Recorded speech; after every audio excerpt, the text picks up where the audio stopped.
皆さん、こんにちは。あかねです。皆さんは日本語を勉強しているときに、似ている単語や読み方は同じなのに意味が違う単語の使い方がわからないということはありませんか？例えば、初めて何々すると何々を始めるのような単語です。初めては今までにしたことがなかったことをした。経験がなかったことを経験したときに使います。例えば、昨日初めてベトナム料理を食べました。昨日初めてベトナム料理を食べました。これは、一昨日まではベトナム料理を食べたことがありませんでした。でも昨日、ベトナム料理を食べました。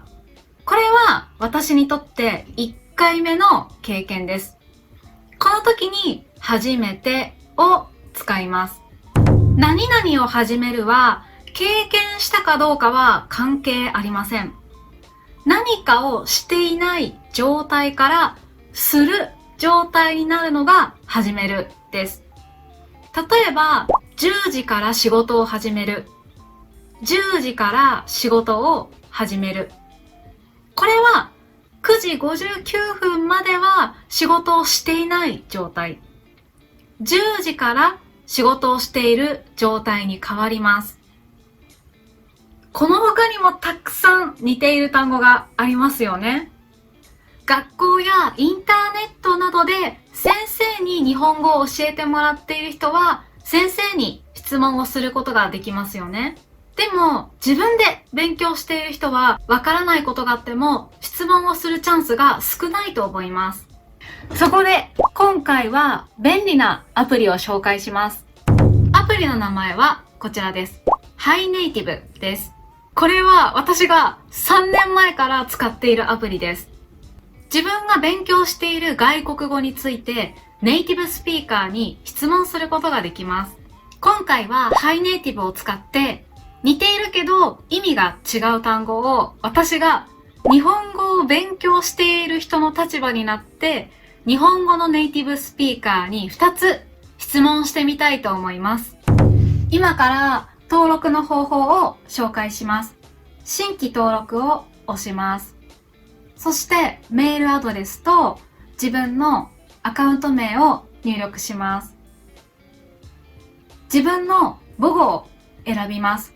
私は日本語のネイティブスピーカーですが、今回は日本語の質問をするために母語を英語で登録したいと思います。そして自分が勉強している外国語のレベルを選びます。はい、これで登録が完了しました。じゃあ早速質問してみましょう。一つ目は延期と延長の違いです。後で回答を紹介しますが、皆さんも一緒に考えてみてください。はい。まずアプリの質問を押します。そして、どう違うのを押します。そして、日本語について教えてください。一つ目が、延期と延長。はい。これで次へを押します。そして投稿します。オプションを使うと自分の質問を優先的に表示させることができますが、今回は使わないで投稿したいと思います。投稿する。はい、投稿が完了しました。では、2つ目の質問をしたいと思います。2つ目は、お返しと仕返しです。これもさっきと同じように質問します。どう違うのを選んで、お返しと仕返し。はい、入力しました。そして次へを押します。投稿します。はい、これで投稿が完了しました。今質問をしたので、回答が来るまで待ちたいと思います。はい、回答が来ました。一つ目の質問。延期と延長の違いです。延期は日程などを別の日にすること。延長は期間や時間を長くすることです。延期が postpone で、延長が expand の意味だと思います。日本語と英語で説明をしてくれましたが、本当にこの通りです。延期というのは、例えば何かイベントや試合が中止になって、その日じゃなくて別の日になるのが延期です。延長は例えば会議の時間が1時から2時までだったのになかなか終わらないので3時になりました。4時になりました。時間が長くなります。これが延長です。はい。じゃあ、2つ目の質問。お返しと仕返しの違いです。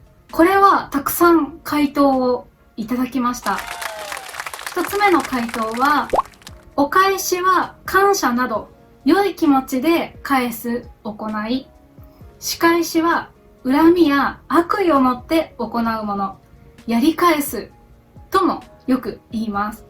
本当にその通りですね。お返しはありがとうの気持ちを込めて行うもの。でも仕返しは嫌なことをされたから自分も相手に対して嫌なことをする。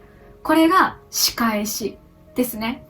なのでお返しと仕返しは意味が全然違います。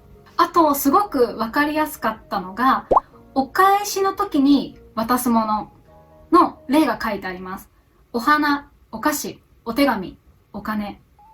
仕返しの時に渡すもの、あげるものは、枯れた花、腐ったお菓子、怒りの手紙、請求書。こういう実際にあげるものの例を出すのはすごくわかりやすいなと思いました。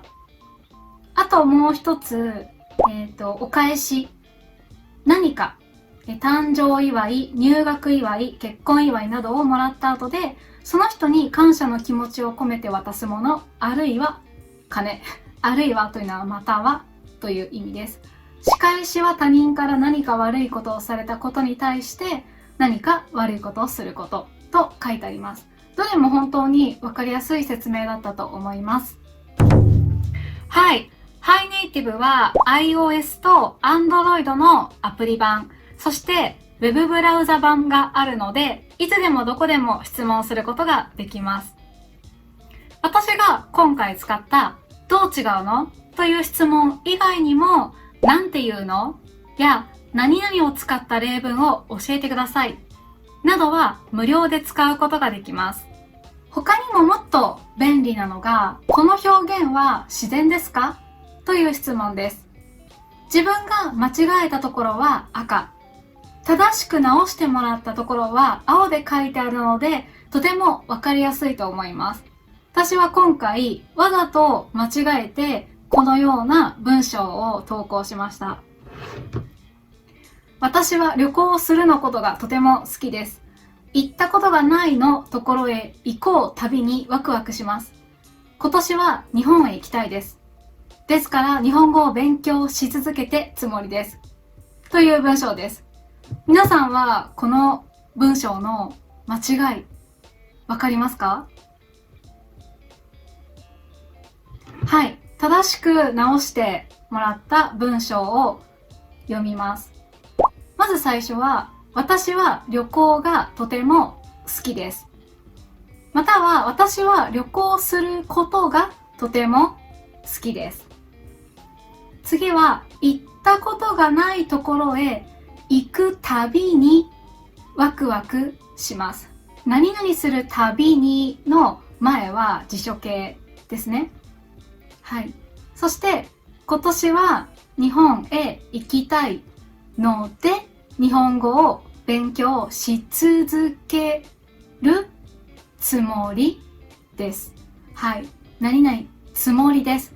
何々するつもりのつもりの前も動詞の辞書形を使いますね。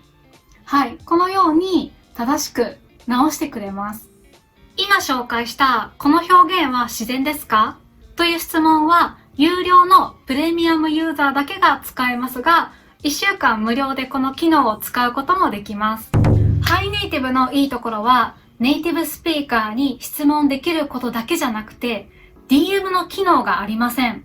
ハイネイティブを使って連絡先を交換したり、誰かにメッセージを送ることはできません。だから真剣に外国語の勉強だけしたい人にはとてもいいアプリだと思います。もし興味があったら下の概要欄にハイネイティブのリンクを貼っておくので、ぜひ見てみてください。今日も最後まで見てくださってありがとうございました。今日はここまでです。バイバーイ。